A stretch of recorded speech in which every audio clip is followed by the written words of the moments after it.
اعوذ باللہ من الشیطان الرجیم بسم اللہ الرحمن الرحیم۔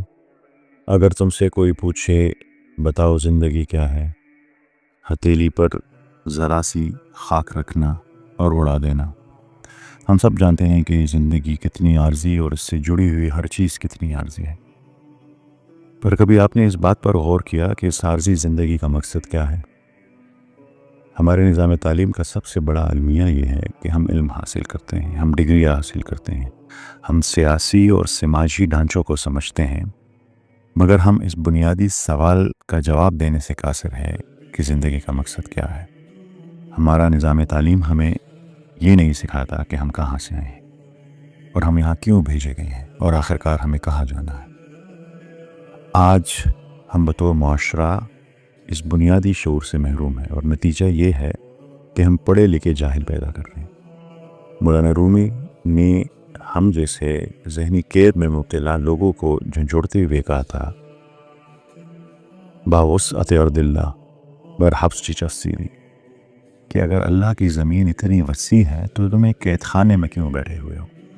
یا دوسرے لفظوں میں آپ ایک ایسے قید خانے میں ہیں جس کا دروازہ کھلا ہوا ہے اور اس کے باہر ایک وسیع اور زمین ہے، مگر آپ پھر بھی اس قید خانے میں رہنا پسند کرتے ہیں۔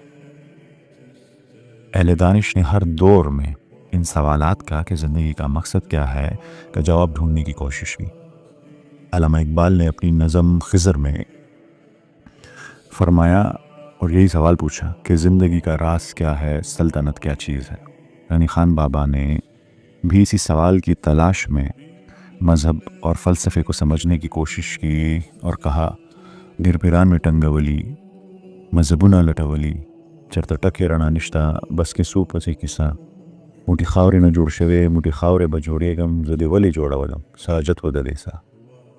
مٹی سے بنا ہوا انسان ہوں، مٹی ہو جاؤں گا میں، مجھے کیوں بنایا، میرے بنانے کا مقصد کیا تھا؟ غرض یہ کہ جان کیٹس، ولیم ورڈزورتھ، سقراط، افلاطون، ارسطو تمام اسی سوال کی جواب کی تلاش میں رہے۔ ارسطو نے اپنے ذہن کے مطابق زندگی کا مقصد یوڈیمونیا کو قرار دیا، جو ایک یونانی اصطلاح ہے جس کا مطلب ہے حقیقی خوشحالی یا خوشی۔ پر ایک عام انسان کے لیے حقیقی خوشی کیا ہے؟ گھر، دولت، پیسہ، محبت، مگر یہ تمام چیزیں بھی تو عارضی ہیں۔ قمر جلال آبادی صاحب نے ایسے لوگوں کو جو ان چیزوں کو زندگی کا مقصد سمجھتے ہیں ایک خوبصورت نظم میں بہترین جواب دیا۔ وہ کہتے ہیں کہ کر لوں گا جمع دولت و زر، اس کے بعد کیا؟ لے لوں گا شاندار سا گھر، اس کے بعد کیا؟ میں کی طلب جو ہوگی تو بن جاؤں گا میں رند، کر لوں گا میں قدوں کا سفر، اس کے بعد کیا؟ ہوگا جو شوق حسن سے راز و نیاز کا، کر لوں گا گیسوؤں میں سحر، اس کے بعد کیا؟ ایک روز موت زیست کا در کھٹکھٹائے گی، بجھ جائے گا چراغ قمر، اس کے بعد کیا؟ اٹھی تھی خاک خاک سے اسی میں مل گئی، پھر اس کے بعد کس کو خبر، اس کے بعد کیا؟ اس کے بعد کیا؟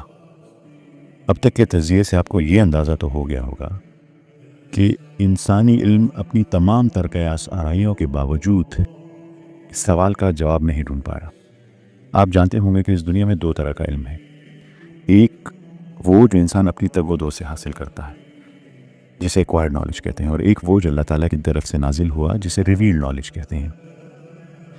اب جب کسی سوال کا جواب آپ کو ایکوائرڈ نالج میں نہ ملے تو آپ ریویلڈ نالج کا رخ کرتے ہیں۔ تو آیا کبھی اللہ تعالیٰ سے کسی نے پوچھا کہ انسان کو کیوں بنایا؟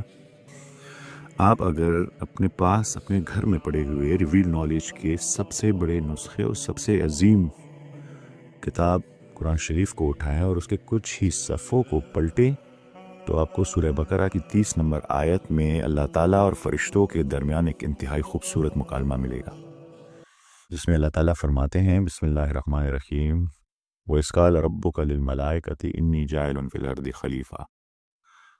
جب اللہ تعالیٰ نے فرشتوں سے کہا کہ میں زمین پر اپنا خلیفہ یا نائب مقرر کرنے والا ہوں، تو وہ فرشتے جو عام طور پر اللہ تعالیٰ کا کوئی بھی حکم بجا لانے میں پلک جھپکنے کی بھی دیر نہیں کرتے، انہوں نے کہا، قَالُوا أَتَجْعَلُ فِيهَا مَن يُفْسِدُ فِيهَا وَيَسْفِكُ الدِّمَاءَ وَنَحْنُ نُسَبِّحُ بِحَمْدِكَ وَنُقَدِّسُ لَكَ۔ کہ اللہ تعالیٰ آپ بنا رہے ہیں جو زمین پر فساد کرے گا اور خون بہائے گا، اور آپ کی بڑائی، آپ کی حمد و ثنا اور آپ کی تقدیس بیان کرنے کے لیے ہم ہیں۔ ہم میں سے کوئی بھی، ہم جیسا کوئی بھی انسان فرشتوں جتنی عبادت نہیں کر سکتا۔ تو فرشتوں نے اللہ تعالیٰ سے پوچھا کہ انسان کو بنانے کا مقصد کیا ہے؟ تو اللہ تعالیٰ جواب میں کیا کہتے ہیں؟ کالا انی عالم ما لا تعلمون، مجھے جو معلوم ہے وہ آپ کو نہیں معلوم۔ اور پھر آگے اس کو اور ایکسپلین کرتے ہیں، وَعَلَّمَ آدَمَ الْأَسْمَاءَ كُلَّهَا ثُمَّ عَرَضَهُمْ عَلَى الْمَلَائِكَةِ فَقَالَ أَنبِئُونِي بِأَسْمَاءِ هَؤُلَاءِ إِن كُنتُمْ صَادِقِينَ، کہ میں نے آدم علیہ السلام کو تمام نام سکھا دیے اور پھر فرشتوں سے کہا کہ آپ یہ نام بتائیں۔ تو فرشتوں نے اپنے عاجزی کا اظہار کیا اور کہا قالوا سبحانک لا علم لنا الا ما علمتنا انک انت العلیم الحکیم، کہ اللہ تعالیٰ آپ پاک ہیں، ہمارے پاس علم نہیں مگر وہی جو آپ نے دیا ہے، اور آپ ہی علم اور حکمت کے مالک ہیں۔ تو اللہ تعالیٰ نے حضرت آدم علیہ السلام سے کہا کہ آپ یہ نام بتائیں۔ قال یا آدم انبئہم باسمائہم فلما انباہم باسمائہم، تو حضرت آدم علیہ السلام نے وہ تمام نام بتا دیے جو فرشتے نہ بتا سکے۔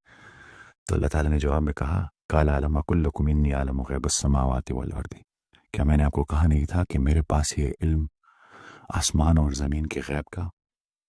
تو یعنی جو سوال فرشتوں نے پوچھا تھا کہ انسان کو بنانے کا مقصد کیا ہے، اس کا جواب پچھلی دو آیتوں میں اللہ تعالیٰ نے دیا، مگر مجھ جیسے ناقص العقل انسان جو قرآن شریف کو صرف تبرک کے لیے عادتاً پڑھتا ہے اور اس پر غور و فکر نہیں کرتا، اس کو ان آیات کی گہرائی نہیں سمجھ آئی۔